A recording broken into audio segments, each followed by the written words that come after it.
Hello and welcome to the RPG Blender, where we give lesser played games and forgotten settings the roll of the dice they deserve. I'm your host, Game Master George, and today we have a special treat.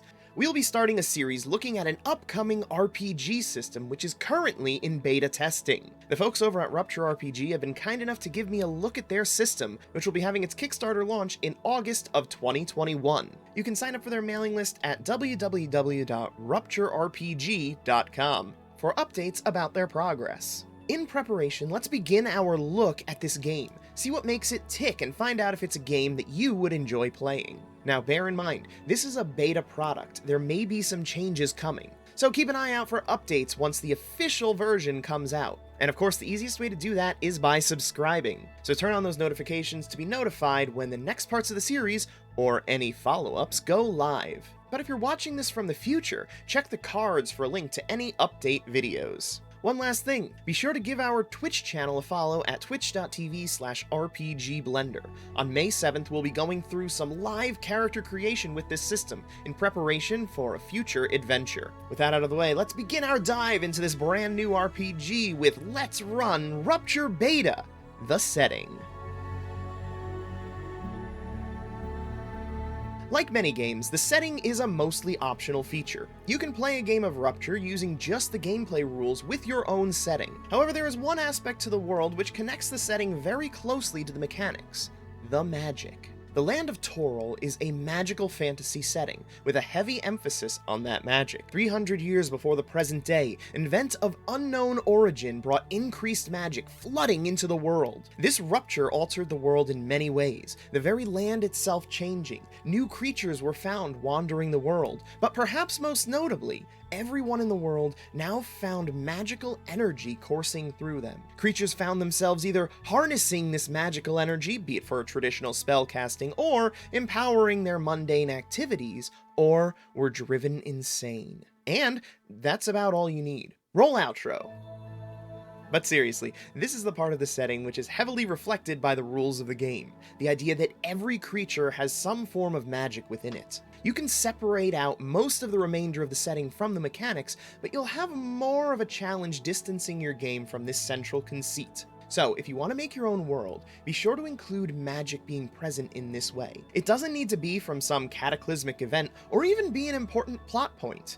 It could simply be the way things are. But by including this, you will make it easier on yourself to adapt these mechanics to your setting. But now, back to the official setting. 120 years ago, the Denestra Mabin brought peace to Toro by ending the war between humans and orcs. This leads to a rather interesting feature in a combined human and orc empire. The humans sit on the throne of the empire, while the orcs control the Princian religion. However, this treaty caused a bit of a rift with the elves, many of whom retreated to Ilsadel. This elven city serves as a refuge for those elves who disapproved of the formation of the new empire. They've secluded themselves within an enchanted forest, filled with threats to all but elves and those carrying a special talisman. Now, the elves are not the only force to challenge the Empire. In addition to some scattered independent cities of the humans who opposed the treaty, and rumors of hidden orc dissenter clans,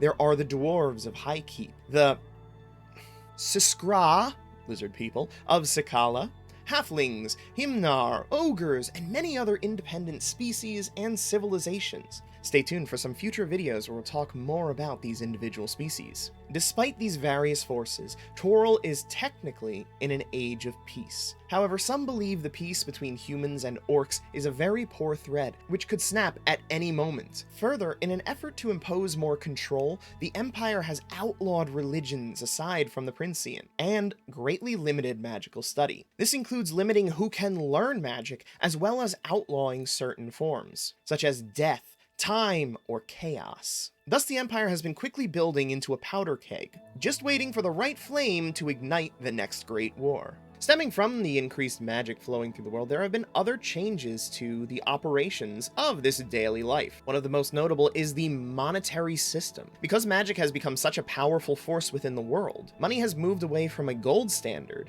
and to more of a mana standard. Instead of gold or paper currency, they trade vials of magical liquid come from the Mirror Lake, from the forest surrounding Ilsadel. This magical liquid is now the universal currency between each of the varied kingdoms within the world. Now that does lead to some interesting issues. How do adventurers travel with their stores of currency? After all, it seems pretty easy for a vial to be shattered accidentally in combat, causing all of their precious life savings to be lost. This has led to the rise of banking within Toro. Major cities will have communal vats, with regulated withdrawals and deposits for wanderers or travelers to be able to safely deposit their stores of currency and then be able to withdraw it once they've reached their destination.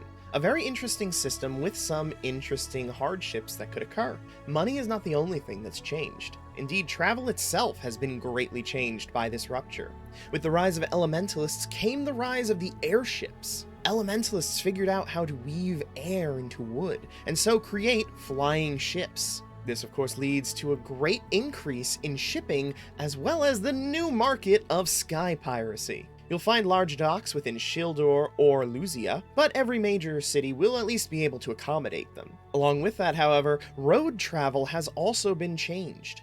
Elemental fire has been used to power mechanical carriages, or again utilizing elemental air in order to create land ships, with great sails being driven over the land itself. All of these advancements in travel have led to the land of Toro becoming a smaller place. It would normally have taken a normal human 3 months of travel to walk from one side of Toro to the other. However, as these alternative transport measures have become more and more common, the world has begun to shrink. Trade is booming, yes, but you'll find the borders between these various kingdoms are also becoming a bit more contentious. The end result, however, is a well-connected world, and while you won't find travel safe, it is easy enough to get from one place to another. So that's the basic setting of Rupture. Stay tuned for some future quick videos on some of the specific world locations, but that's about all you need in order to start shaping this world. In all, it's not a terribly unusual setup for a fantasy world. A large empire with uneasy alliances, religious persecution,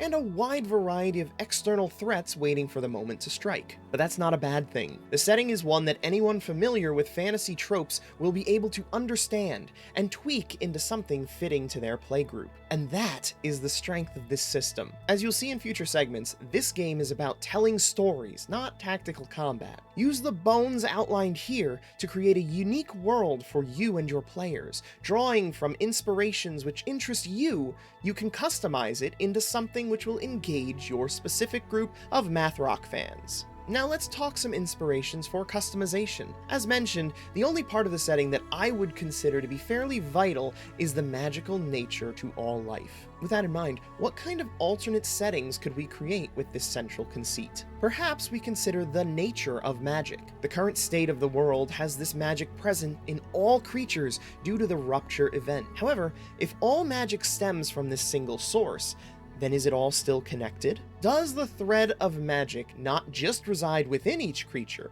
but also form links between them? And if so, might there be some powerful entity behind the Rupture, which now has a direct link to all life? Use this line of thinking, and this somewhat standard fantasy setting becomes the spawning ground of Lovecraftian horror, as this unknowable force we call magic slowly twists the inhabitants of this world into servants for a cosmic being. Or, as you remember, those who fail to harness their inner magic are driven insane, perhaps from the unnameable cosmic horror their mind failed to shield them from. Alternatively, if semi-medieval fantasy isn't your desired goal, you could use this as the bones to create a magipunk setting. Compare the Rupture to the events of a game like Shadowrun. The Rupture could be put into a more modern or even futuristic setting to accomplish something similar to the goblinization and resurgence of magic. Yes, you will need to do some homebrewing in order to accommodate more modern weaponry, but the overall idea of the violent and sudden eruption of magic very easily transfers into a more rules-light approach to the extremely crunchy world of Shadowrun. Or, as a third setting swap, you could use this idea of the innate magical powers to create a superhero world akin to My Hero Academia. Each person having this magical source of energy reflects each person's quirk, which could then be mechanically built using the custom magic item rules. More on that in a later video. With that, we have 3 modifications to the setting, which could be used to create 3 very different games within this rule set. Stay tuned for some future tutorial videos where we'll revisit these ideas to talk about mechanical modifications to be be made to further implement them. And that about wraps up our quick look into the setting of Rupture. Thanks for sticking around. As always, the setting is something that should be molded to your needs. So this is a loose review, just enough to get some creative juices flowing. If you want more detailed information on specific locales in the world, or the species that inhabit it, be sure to subscribe here for some future quick videos, which will dive into the individual set pieces. And of course, head on over to www.rupturerpg.com to sign up for their mailing list so you can know when their future Kickstarter goes live. Meanwhile, as a reminder, we'll be going through live character creation on May 7th over on Twitch, so come on down to check out the game in process and make a character yourself. After the stream, submit your creation to us, and maybe they'll show up as an NPC in our future playtest adventure. Or if you're watching this from the future, you can catch up on this character creation stream through those helpful cards. Next up, after our trial run on Twitch, will be our guide to character creation, so be sure that you've subscribed and click that notification bell to know when it goes live. Anyway, thank you again, and remember, there's gaming outside the Forgotten Realms.